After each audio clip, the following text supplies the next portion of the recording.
સુદામા આવે છે દ્વારકામાં, આગળ આગળ જાય છે. દિવ્ય ભગવાન પરમાત્માનું નગર જોયું છે અને જ્યાં અંદર પ્રવેશ કરે ત્યાં તો દ્વારપાળો અટકાવે. આપ કોણ છો? ક્યાંથી આવો છો? આપ કોને મળવા માંગો છો? સુદામાએ કહ્યું છે કે હું પોરબંદરથી આવું છું, હું બ્રાહ્મણ છું, મારું નામ સુદામો છે. પેલા દ્વારપાળોએ કહ્યું કે કાંઈ વાંધો નહીં, અમારા કૃષ્ણએ અમને મંજૂરી આપી છે, તમારે જે કંઈ દાન જોતું હોય અમે તમને દાનમાં આપશું. અમારે ત્યાં સાધુ સંત બ્રાહ્મણ બધા દાન લીધા વગર ક્યારે કોઈ પાછા જતા નથી. સુદામાએ કહ્યું કે હું દાન લેવા નથી આવ્યો, હું તો આપવા માટે આવ્યો. તે તો પેલા દ્વારપાળ હસવા લાગ્યા, વિચાર કરે અને પહેરવા માટે સારા કપડા નથી, અને ધોતિયામાં 7 થીગડા મારેલા છે, અને પાછો એમ કે હું આપવા આવ્યો છું. અરે મારે આપવાનું છે, તમે જેને સમાચાર આપો, હું કૃષ્ણનો મિત્ર છું. ત્યાં તો દ્વારપાળો વધારે હસવા લાગ્યા, લાગે છે કે કોઈ ગાંડો માણસ છે. માફ કરજો, એમ કનૈયો અમારો બધાને ન મળી શકે, એ દ્વારકાધીશ છે, એમ બધાને મળવા માટે એની પાસે સમય ન હોય. એ સુદામાએ બહુ વિનંતી કરી, પણ છતાંય દ્વારપાળોએ મળવા ન જવા દીધા. એક ઓટા ઉપર બેસી ગયા સુદામા સામે, અને જ્યાં દ્રષ્ટિ કરીને આમ મંદિર ઉપર જ્યાં નજર કરે ત્યાં તો 52 ગજની ધજા ફરફરે. અને ત્યારે સુદામા વિચાર કરે કે ધન્ય છે આને, અહીં પહેરવા માટે મારે સારું ધોતિયું નથી, અને આના મંદિર ઉપર 52 ગજની ધજા ફરફરે. પણ મનમાં બહુ આનંદ એટલો બધો છે, કાંઈ વાંધો નહીં, મારો મિત્ર છે, ભગવાન એને બહુ સુખ આપ્યું છે, એનું જ નામ બ્રાહ્મણ. બીજાનું સુખ જોવે ને એટલો બધો આનંદ થાય. બ્રાહ્મણ પાસે કઈ હોય કે ન હોય, પણ બ્રાહ્મણને ખાલી કોક 11 રૂપિયા ધરે ને તો એ અંદરથી એટલા બધા આશીર્વાદ આપી દે, ધનવાન, પુત્રવાન, આયુષ્યવાન. એને આમ ઉત્સાહ હોય કે અમારા યજમાનો ખૂબ આગળ વધે. બીજો દિવસ થયો ને એટલે બીજા દ્વારપાળો આવ્યા. સુદામાને એમ કે હવે આ મને જવા દેશે, પણ એ દ્વારપાળો જવા નથી દીધા. વારંવાર દ્વારપાળો બદલતા ગયા. સુદામા ઘણા સમય સુધી ત્યાં બધાને વિનંતી કરી, પણ કોઈ દ્વારપાળોએ અંદર જવા ન દીધા. અને ત્યારે સુદામાને એમ થયું કે કૃષ્ણ છે ને બહુ મોટો માણસ બની ગયો, આ કનૈયો મોટો બની ગયો છે, મને મળવા નથી માંગતો. પણ કાંઈ વાંધો નહીં, મને ન મળે તો કોઈ વાંધો નહીં, પણ હું બહુ રાજી થયો, ભગવાન એને બહુ સુખ આપ્યું છે. અને સુદામા મન વળાવી અને પાછા પોરબંદર બાજુ હાલતા થઈ ગયા. કે કનૈયો હવે મને મળશે નહીં. હું સુશીલાને કહેતો હતો, પણ છતાંય મને એવું શું સૂઝ્યું કે આ મારી પત્નીની વાતમાં આવીને મેં અહીંયા માગવા માટે આવી ગયો. પણ મને કૃષ્ણના નગરના તો દર્શન થયા ને, આમ પોતે મન વાળી અને ફરી પાછા આમ પોરબંદર બાજુ જવાની તૈયારી કરે. અને ત્યારે પેલા દ્વારપાળને એક વિચાર આવ્યો, મનની અંદર એવું થયું કે કેટલા દિવસથી આ વ્યક્તિ અહીંયા બેઠો છે, લાવને કમસે કમ જઈને હું કૃષ્ણને સમાચાર તો આપું. જો કૃષ્ણ હા પાડશે તો મળવા દેશું, ના પાડશે તો આમે હવે જાય જ છે, જવા દેવાના. એટલે પેલો દ્વારપાળને એક એવો દયા આવી, વિચાર આવ્યો, અને પેલા ભગવાન પાસે જાય છે કે રાજાધિરાજ મહારાજ દ્વારકાધીશનો જય હો. ભગવાન સિંહાસન ઉપર બેઠા છે, બાજુમાં રૂક્ષ્મણી ને સત્યભામા ભગવાનને આમ વીંઝણાથી પવન નાખે છે. અને પેલા દ્વારપાળે આવીને સમાચાર આપ્યા છે કે પ્રભુ આપણા દ્વારકાના દરવાજે એક ભૂદેવ આવ્યા છે, તમને મળવા માંગે છે. ભગવાને કહ્યું કરે ભૂદેવ હોય તો જે કઈ દાન દક્ષિણા જોતી હોય તમે આપી દો. પેલા દ્વારપાળે કહ્યું છે કે પ્રભુ એ દાન લેવાની ના પાડે છે, ના પાડે છે. અરે દાન લેવાની તો ના પાડે છે, પણ એવું કહે છે કે આપવા આવ્યા છે. ભગવાન કહે મને આપવા આવ્યા? હા પ્રભુ, એ તમને આપવા આવ્યા છે ને એવું કહે છે કે તમારા મિત્ર છે, મારો મિત્ર છે ને મને કઈ આપવા માંગે છે. પેલા દ્વારપાળે કહ્યું હા પ્રભુ, એ તમને મળવા માંગે છે. ભગવાને કહ્યું કોણ છે અને ક્યાંથી આવ્યા છે? પેલા દ્વારપાળે કહ્યું છે કે પ્રભુ એ પોરબંદર થી આવ્યા છે એવું કહે છે. ભગવાને કહ્યું કે શું નામ છે એનું? અને પેલા દ્વારપાળે કહ્યું કે એનું નામ છે સુદામો. અને જ્યાં સુદામો એટલા શબ્દ સાંભળ્યા ત્યાં તો રાણીઓને ધક્કો મારીને ભગવાને ગળગળતી દોટ મૂકી છે સીધી. અને કહેવાય છે નામ રે સુનીને વાલો દોડા ગીરધારી રે, નામ રે સુનીને વાલો દોડા ગીરધારી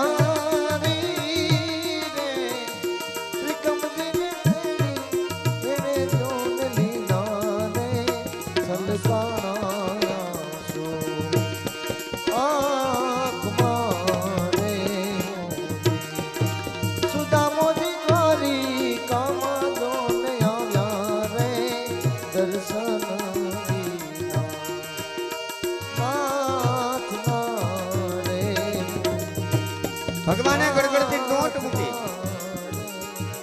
11 વર્ષ ને 52 દિવસના ભગવાન થયા ને ત્યાં સુધી ગોકુળની અંદર રહ્યા પગમાં કોઈ દિવસ એને મોજડી નથી પહેરી અને ગોકુળ છોડ્યું એટલે ભગવાને પગમાં મોજડી પહેરી લીધી. કોઈ દિવસ મોજડી વગર ભગવાને ખુલ્લા પગે જમીન ઉપર પગ નતો દીધો. અને ત્યાર પછી આજે જીવનમાં પહેલી ફરી પાછી એવી ઘટના હતી કે જ્યાં સુદામો એટલા શબ્દ સાંભળ્યા ને ભગવાન પગમાં મોજડી પહેરવાય ઊભા ન રહ્યા. ગડગડતી દોટ મૂકી એ દ્વારકાધીશના 56 પગથિયા એક કૂદકો લગાવીને ભગવાન સીધા નીચે ઉતરી ગયા. એક જ કૂદકે ભગવાન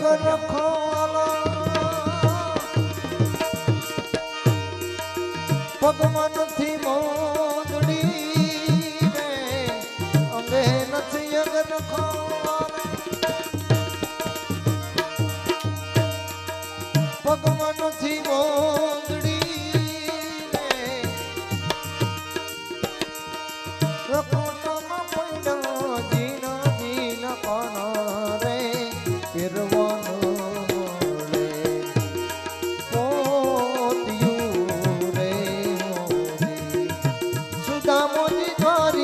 કામા જોન આવ્યા રે દર્શને દીના નાથ ના રે નાથ ના રે. ભગવાને ગડગડતી દોટ મૂકી. એની પાછળ ભગવાનની 8 રાણી હતી એ દોડી. એની પાછળ 16,100 બધી દોડી છે. અને સુદામા તો ધીમે ધીમે આમ ચાલતા થઈ ગયા. અને સુદામાજી જતા હતા ત્યાં ભગવાને અવાજ કર્યો કે મોટા ભાઈ. ત્યાં તો સુદામા ઉભા રહી ગયા. પાછળ ફરીને દ્રષ્ટિ કરે ત્યાં તો કનૈયો દોડી અને આવે છે. આવીને સુદામાને ભેટી પડ્યા, તેડી લીધા છે. કૃષ્ણ ને સુદામા ભેટી પડ્યા, બે રડી પડ્યા. અને ત્યારે સુદામાએ કનૈયાને કહ્યું કે લાલા તે આવવામાં બહુ વાર લગાડી, તે આવવામાં બહુ મોડું કરી દીધું. અને ત્યારે કૃષ્ણે રડતા રડતા સુદામાને કહે છે કે મોટા ભાઈ આવવામાં મોડું મેં નથી કર્યું, આવવામાં તમે બહુ મોડું કરી નાખ્યું. આખી જિંદગી વહી ગઈ તો મારો ભાઈબંધ કોઈ દિવસ આવ્યો નહીં.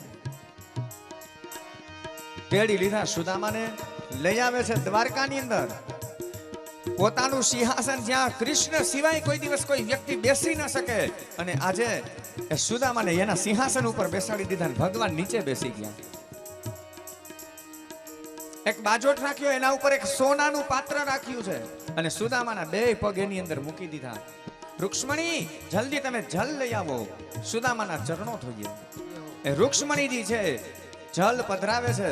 અને ભગવાન કૃષ્ણ સુદામાના પગ ધોવે છે, ચરણો ધોવે. અને જ્યાં પગ ધોવે ને ત્યાં તો સુદામાના પગની અંદર કાંટો જોયો. અરે સત્યભામા મારા મિત્રના પગની અંદર કાંટો છે, જલ્દી તમે સોય લઈ આવો. એ સત્યભામા સોય લેવા માટે ગયા, વાર લાગીને ત્યાં તો ભગવાને એ સુદામાનો પગ હતો એ પોતાના મોઢા પાસે રાખ્યો છે. પોતાનું મોઢું અહીંયા સુદામાના પગ પાસે રાખીને પોતાના દાંતથી જે સુદામાના પગની અંદર કાંટો હતો ને દાંતથી કાંટો ખેંચીને કાઢી લીધો. જેવો કાંટો નીકળ્યો ત્યાં સુદામાના ગરીબાઈ રૂપી કાંટો કાઢી નાખ્યો. બાપ દરિદ્રતા રૂપી કાંટો નીકળી ગયો. હાથ પગ તોને અષ્ટપટ રાણી રે હાથ પગ તોને અષ્ટપટ રાણી રે રૂક્ષ્મણી રે ઉના ઉન પાણી રે બાવલા ધોવે એ પખાણે ના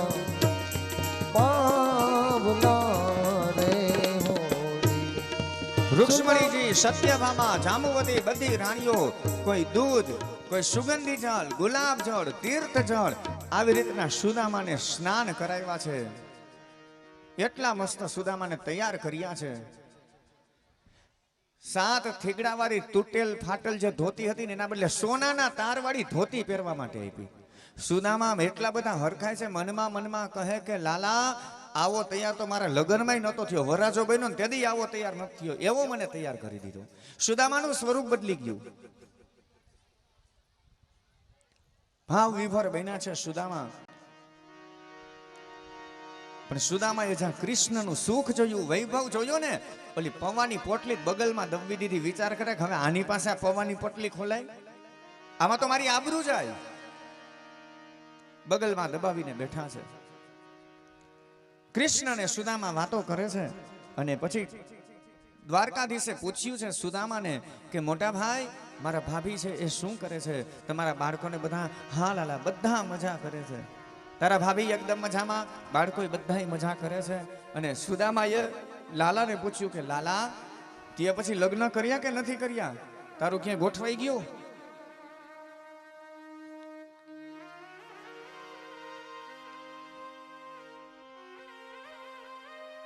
ભગવાને કહ્યું હા મોટા ભાઈ, તમારા જેવા આશીર્વાદથી ને તમારા વિદ્વાનોના આશીર્વાદથી, ભૂદેવાનો આશીર્વાદથી મારે સરસ મજાનું આછા પાત્રું મળી ગયું છે, ગોઠવણી થઈ ગઈ મારી. અરે ક્યાં છે? બોલાવું એને આશીર્વાદ આપી દઉં.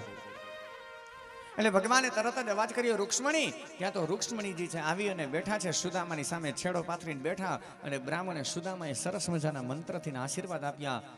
દ્યોઃ શાંતિરંતરિક્ષગો શાંતિ પૃથ્વી શાંતિરાપઃ શાંતિરોખદયઃ શાંતિર વનસ્પતયઃ શાંતિર્વિશ્વે દેવાઃ શાંતિ બ્રહ્મ શાંતિ સર્વગુણ શાંતિ શાંતિરેવ શાંતિ સામા શાંતિરેધિ. એટલા મંત્રથી આશીર્વાદ આપ્યા. રૂક્ષ્મણીને આનંદ થયો. વંદન કરીને ઊભા થઈને ગયા ને ત્યાં જાંબુવતીનું ધ્યાન ગયું. એટલે જાંબુવતી ભગવાનને ઈશારો કર્યો કે પ્રભુ આ ખાલી રૂક્ષ્મણીને એકને જ આશીર્વાદ અપાવવાના, અમારો શું વાક? એટલે ભગવાને વિચાર કર્યો કે વાત સાચી છે. હવે આ જોઈ ગયા છે જાંબુવતી અને આને એકને આશીર્વાદ મળશે ને જો આને નહીં મળે તો સુદામા તો હમણાં વૈયા જશે, પણ કાયમી મારા ઘરમાં માથાકૂટ રહેશે. એના કરતા લેને એને બોલાવી લઉં. એટલે ભગવાને અવાજ કર્યો કે જાંબુવતી. કે તો જાંબુવતી આવીને બેસી ગયા. એટલે સુદામા કે લાલા લાલા બે ઘર કર્યા છે ત્યાં? હા મોટા ભાઈ, આ બીજા પત્ની છે. એટલે વળી પાછા એને આશીર્વાદ આપ્યા. ભદ્રમ કર્ણેર્ભિ શૃણુયામ દેવા ભદ્રમ પશ્યેમાક્ષવિર્જત્રાઃ સ્થિરૈરંગૈસ્તુષ્ટુવાગુષ્વસ્તનો ભીર્યસેર્મહિદેવહિસ્તમ યદાયુ.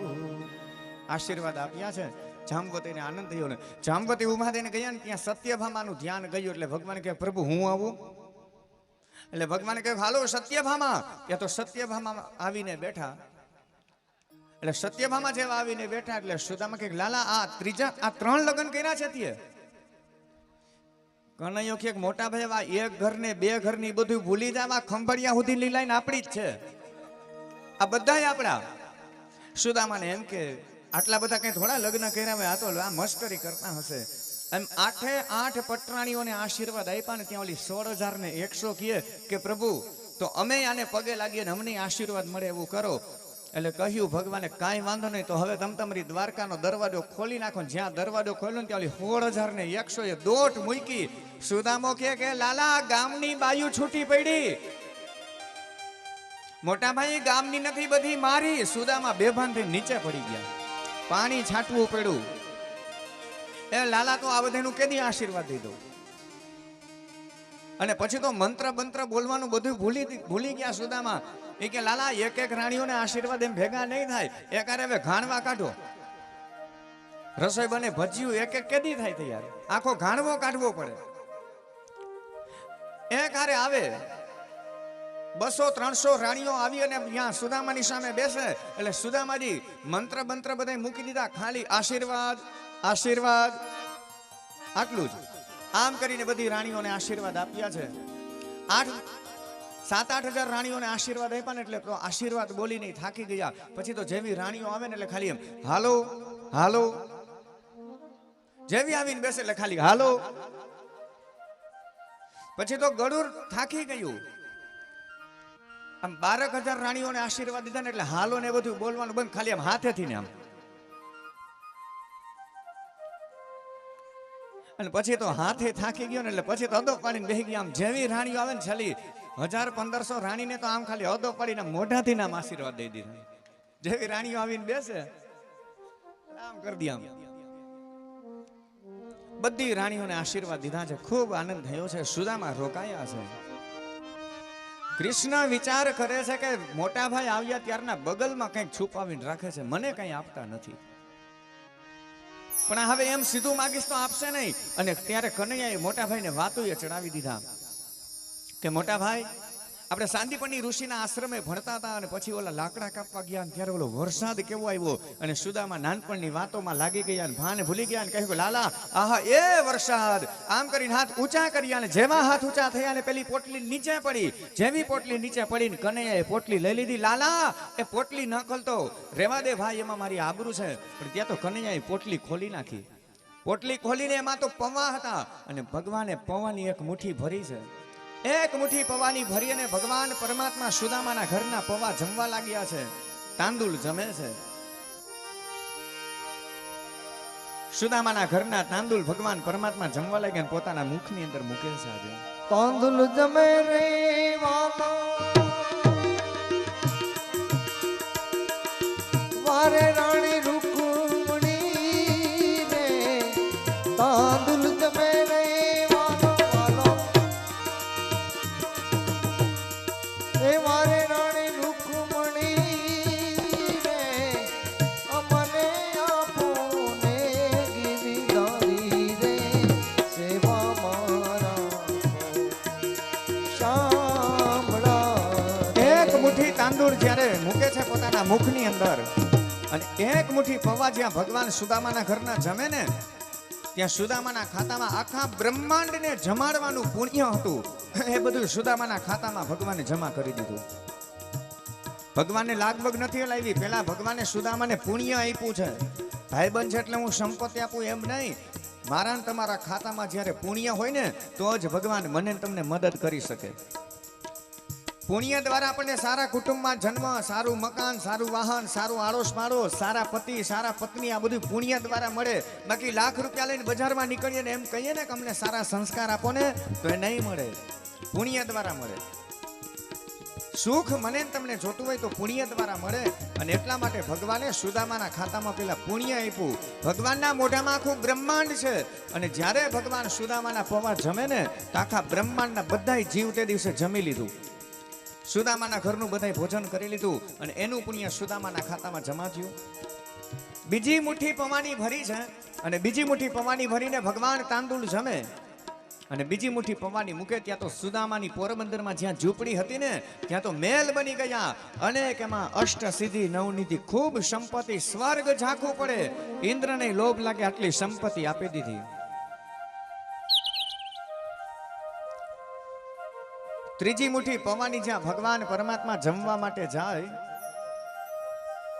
ત્યાં તો રૂક્ષ્મણીજી હાથ પકડી લીધો સત્યભામા કહે રૂક્ષ્મણીને કે અરે રૂક્ષ્મણીજી ભગવાનને પૌવા ભાવતા હોય તો જમવા દો શું કામ અટકાવો છો રૂક્ષ્મણીએ કીધું કે સત્યભામા પૌવા નથી જમતા દસ્તાવેજ થાય છે બધાય આ ત્રીજી મુઠ્ઠી પૌવાની મૂકશે ને તો આપણે એના નોકર ચાકર થઈ જશું અમને તમારી સેવાનો થોડોક લાભ આપો આમ કરી અને ત્રીજી મુઠ્ઠી પૌવાની રૂક્ષ્મણી અટકાવે છે સુદામાજીને સ્નાન કરાવ્યા તૈયાર કર્યા છે રાખ્યા છે ભગવાન પરમાત્મા સુદામાના કપાળની અંદર તિલક કરે છે અને જ્યાં તિલક કરવા માટે જાય ને તો ભગવાને વાંચ્યું સુદામાના કપાળમાં લખેલું હતું શ્રી ક્ષય એટલે કે લક્ષ્મીનો નાશ ભગવાને વિચાર કર્યો કે મેં આને સંપત્તિ તો આપી દીધી પણ આના ભાગ્યમાં જો લક્ષ્મીનો નાશ હશે તો આ પાછું ટકશે નહીં અને એટલા માટે બધાને એમ છે કે ભગવાન સુદામાના કપાળમાં તિલક કરે છે ચાંદલો કરે પણ તિલક નથી કર્યું એ તિલક શ્રીને જ્યાં હતો ત્યાં રહેવા દીધો ને ચંદન દ્વારા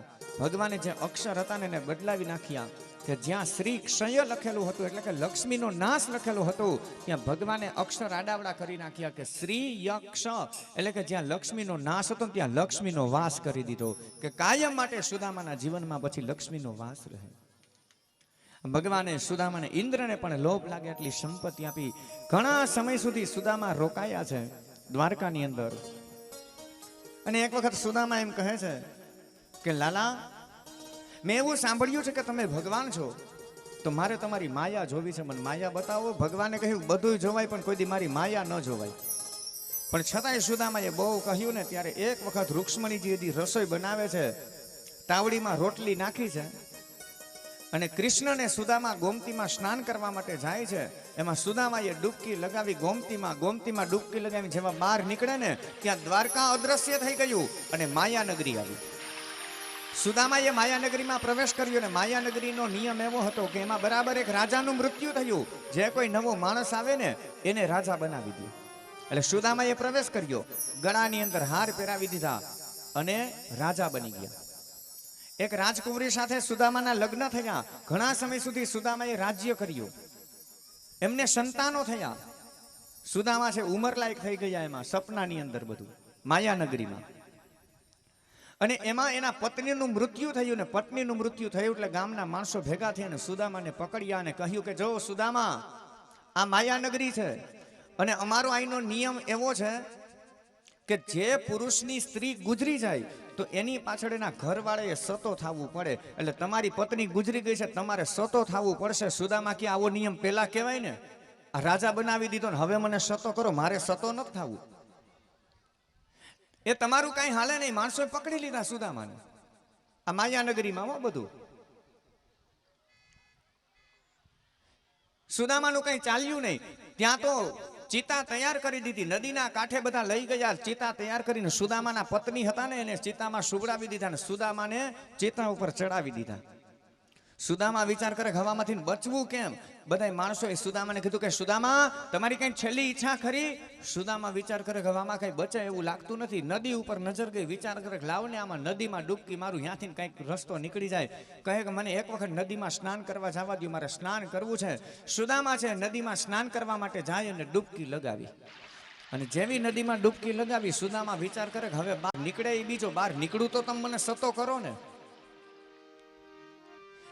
પણ નદીમાં પાણીમાં માણસ કેટલી વાર રહી શકે? 2 મિનિટ 3 મિનિટ થઈને શ્વાસ રોકાઈ ગયો.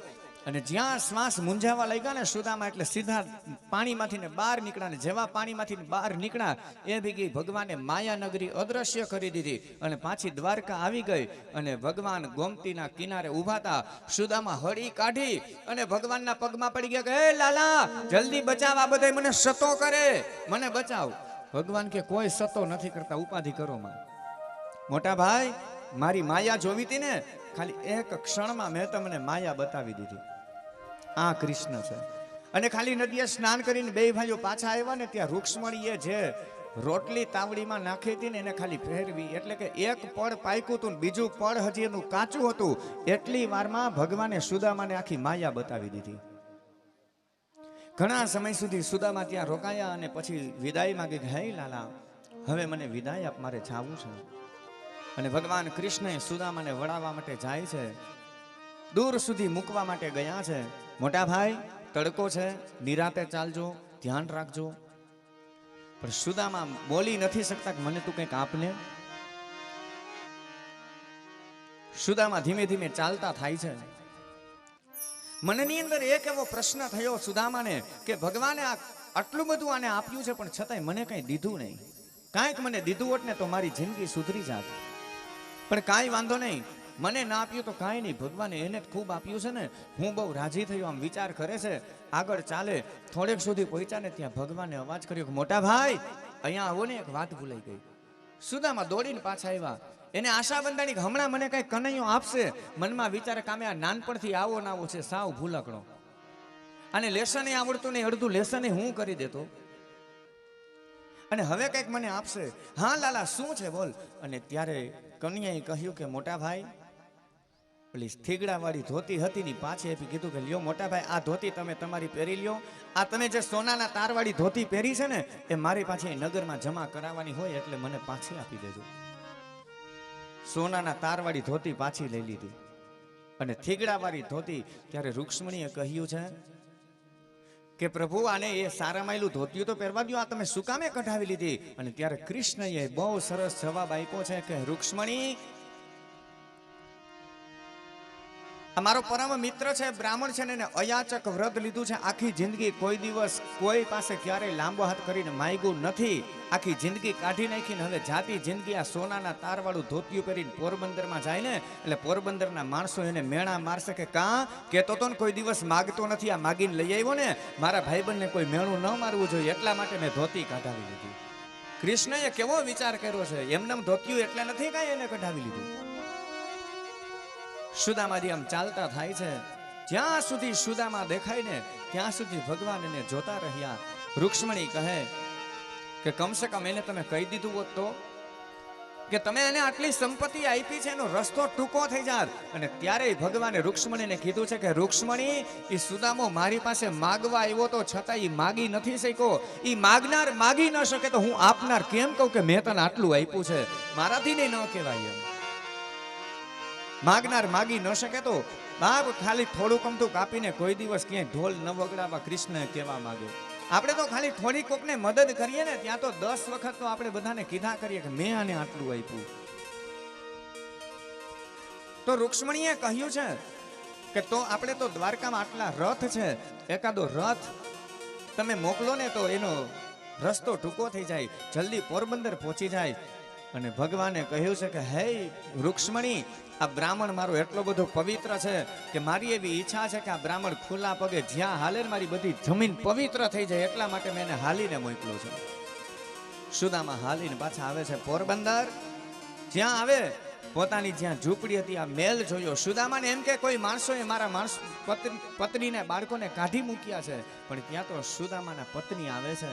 સુદામાનો હાથ પકડીને અંદર લઈ ગયા કે આ બધું કૃષ્ણએ આપણને આપ્યું છે. એ પૌવા જમતા હતા ને પૌવા નતા જમતા, અહીં આપણને બધી સંપત્તિ આપી. ત્યારે સુદામાને બહુ આનંદ થયો.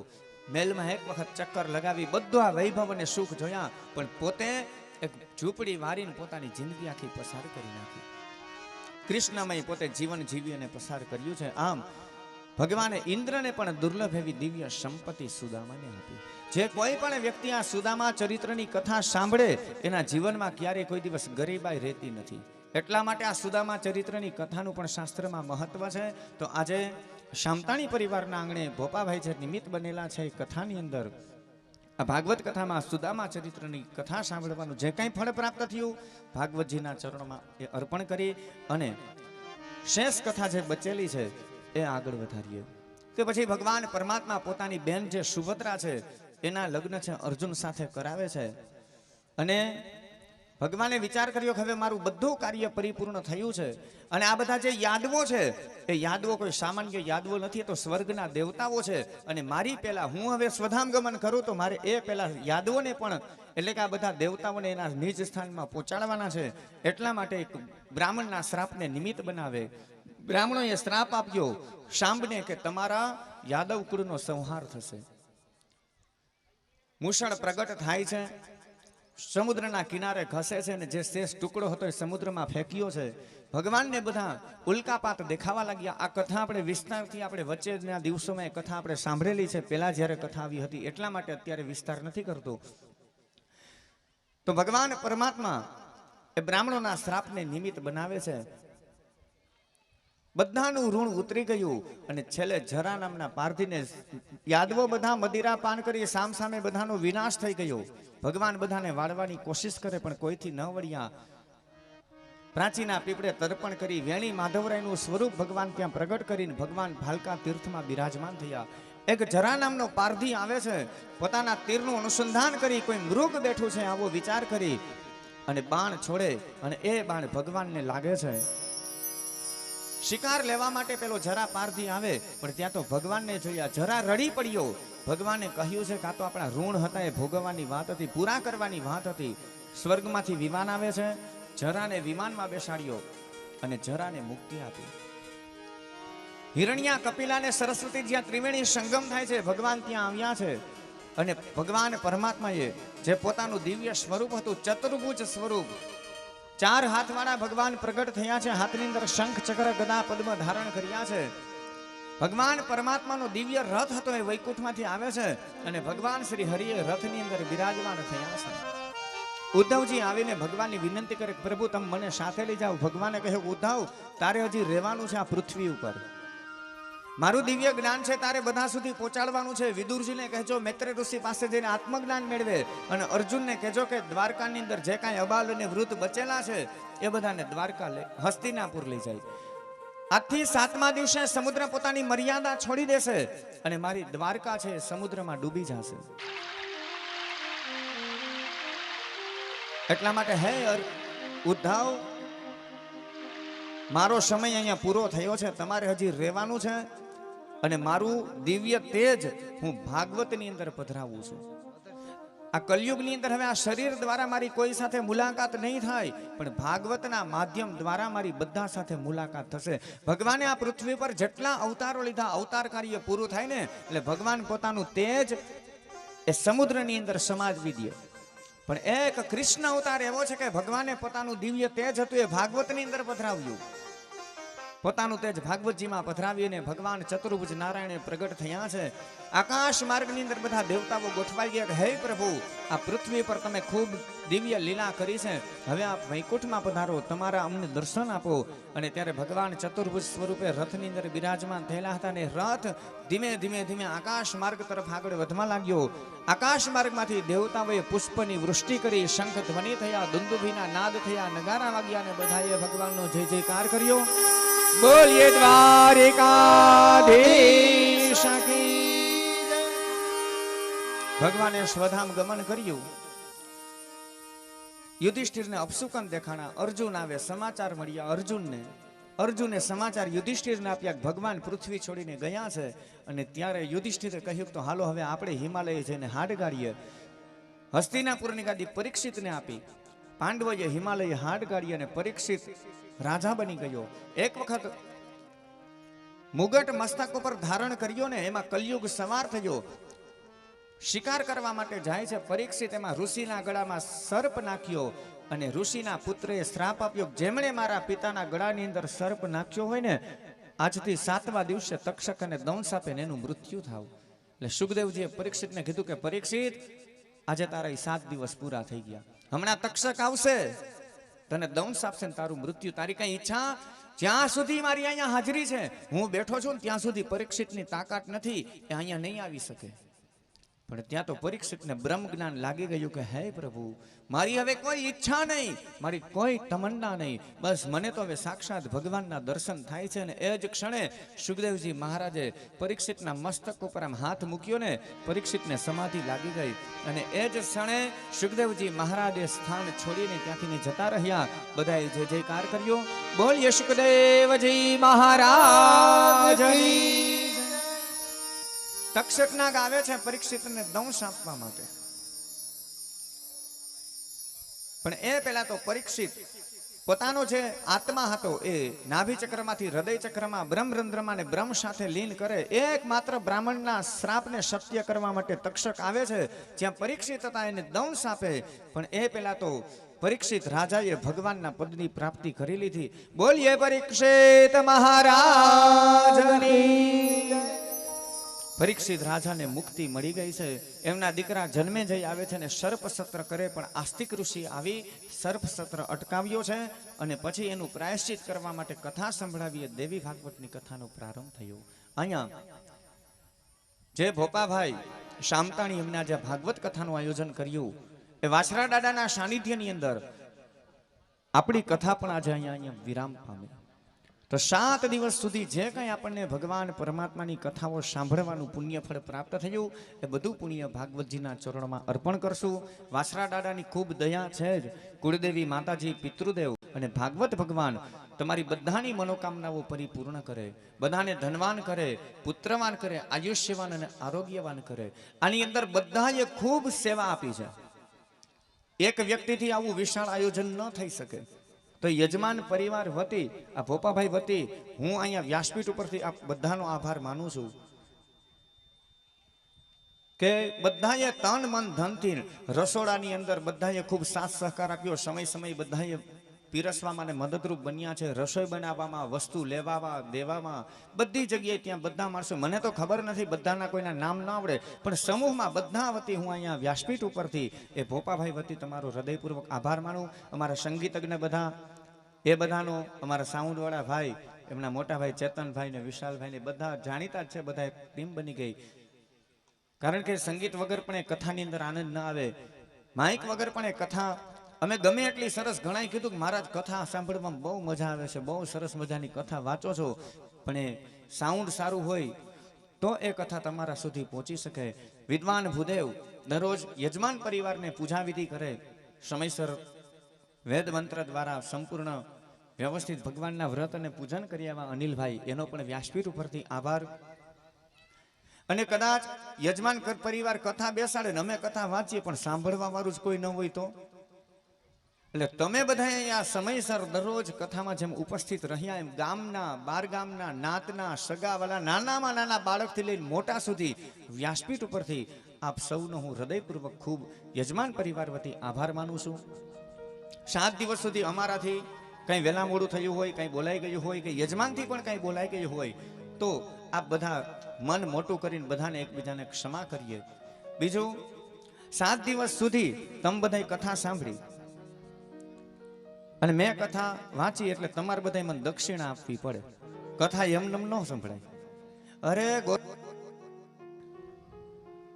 હાલો, હા અવાજ વહી ગયો વચ્ચે. અરે ગોર બાપા કે વહેલું કહેવાય તો 7મા દિવસે અમે દેખાત નહીં. આ ગોર બાપા તો અઘરા સામેથી દક્ષિણા માંગે.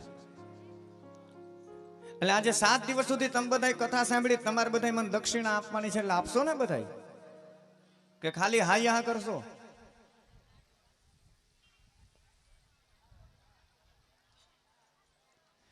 આમે અત્યારે કે હા પાડી દો ને મહારાજ ક્યાં ગોતવા આવવાના?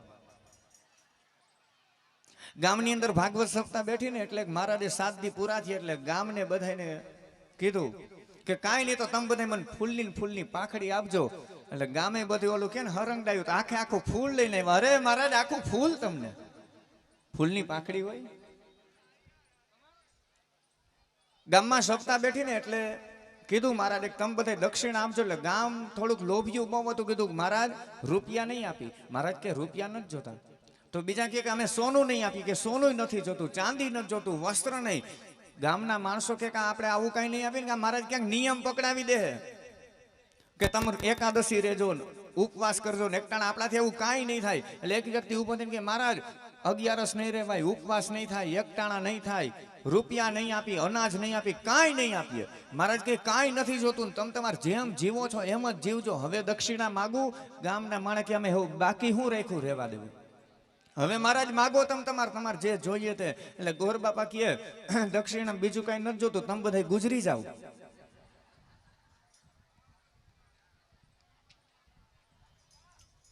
હા એ કે બધા ગુજરી જાઓ. પણ માણસો હોશિયાર હતા. કીધું કે જે મહારાજે આવી સરસ મજાની કથા વાંચી એ ગુજરી જાવ એટલે કંઈક બીજું આપણને કહેવા માંગે છે.